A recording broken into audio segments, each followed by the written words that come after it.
खाला, ये नाजिया क्या कह रही है? अच्छा, बता दिया उसने तुम्हें? हाँ, उसकी कॉल आई थी, मुझे वो पूछ रही थी कि क्या प्लान है। मैंने कहा मुझे तो कुछ पता ही नहीं है। मैंने सोचा तुम दोनों को सुबह बता दूंगी। आपने अदन को भी नहीं बताया अभी तक? नहीं, सुबह नाश्ते पर बात करूंगी उससे। वैसे भी अक्सम की कॉल आई थी, वो कह रहा था कि वो बहुत दिनों से अदन को कॉल कर रहा है और उसे कह रहा है कि तुम दोनों उसके पास चक्कर लगाओ, लेकिन अदन सीरियस नहीं ले रहा उसे। वो अब भी सीरियस नहीं लेंगे। मैं कहूँगी तो मान जाएगा। बहन से मिलने जाने को इनकार नहीं कर सकता वो। ठीक है, लेकिन आप प्लीज उन्हें मजबूर मत कीजिएगा। बहुत अच्छा मूड है आजकल उनका। और इस अच्छे मूड में वो बहुत कुछ नजरअंदाज कर रहा है। नाजिया भी शिकवा कर रही थी कि भाई कॉल ही नहीं करते।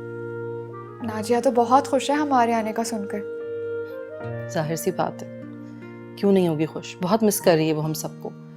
अक्सम भी तो बिजी हो गया है ना। मैं भाई की क्लास लूंगी। अरे नहीं नहीं, वो बहुत ख्याल रखता है नाजिया का, लेकिन अब बिजनेस तो देखेगा ना अपना।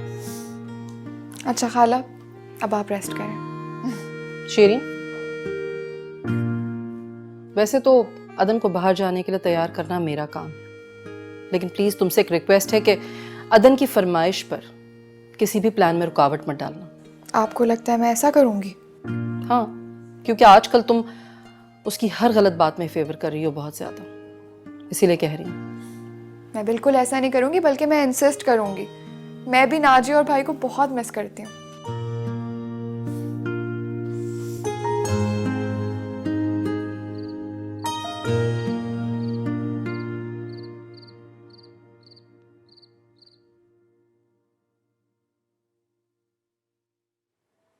आपने बुलाया था?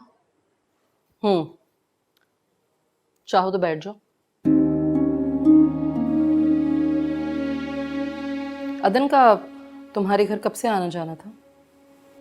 मेरे बाबा की डेथ के बाद घर आए थे। अच्छा, तो फिर उसी दिन जाल फेंक दिया तुम लोगों ने। तुम्हारे बाप की मौत तो वैसे बड़ी लकी साबित हुई तुम्हारे लिए। इतने बड़े घर में रहने का ख्वाब तो तुमने कभी नहीं देखा होगा।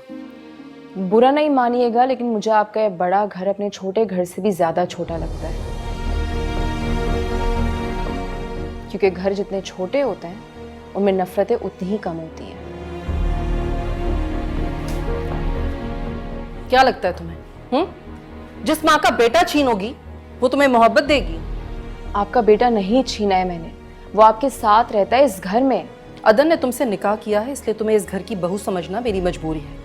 लेकिन एक बात याद रखना कि मैं इस रिश्ते को सिर्फ तब तक बर्दाश्त करूंगी जब तक ये बात दूसरों से छुपी रहेगी। ऐसे कैसे मुमकिन है आंटी? मैं तुम्हें पहले भी कह चुकी हूँ कि मुझे आंटी मत कहा करो। कोई रिश्ता नहीं है मेरा तुम्हारे साथ। तो फिर अपनी मजबूरियों की दुहाई भी मत दे मेरे सामने। आपके बेटे ने निकाह किया है मुझसे, मुझे भगा कर लेकर नहीं आया है।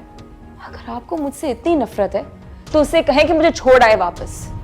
यकीनन वो ऐसा ही करेगा अगर तुम मेरे साथ कोऑपरेट नहीं करोगी तो। जो कुर्बानी शीरीन ने तुम्हारे लिए दी है ना, अगर तुम ये सब कुछ करोगी तो अदन और शीरीन दोनों को बहुत दुख होगा। मैं तो यहाँ किसी को दुख भी नहीं देने आई आंटी, मैं तो यहाँ खुद अपना सुख ढूंढने आई थी। अगर अदन की ज़ात तक महदूद रहोगी तो हमें कोई एतराज़ नहीं, लेकिन किसी के सामने इस रिश्ते का इजहार करने और अदन को यहाँ से ले जाने के बारे में सोचना भी मत। जो पाबंदियां आप लगा रही हैं उसके बाद तो अदन जरूर सोचेंगे कि वो मुझे कहीं और रख लें, क्योंकि आपको मेरा वजूद गवारा नहीं है और अदन मेरे बगैर रहेंगे नहीं। बहुत मुश्किल में है आप। बस, ज्यादा तंज करने की जरूरत नहीं है।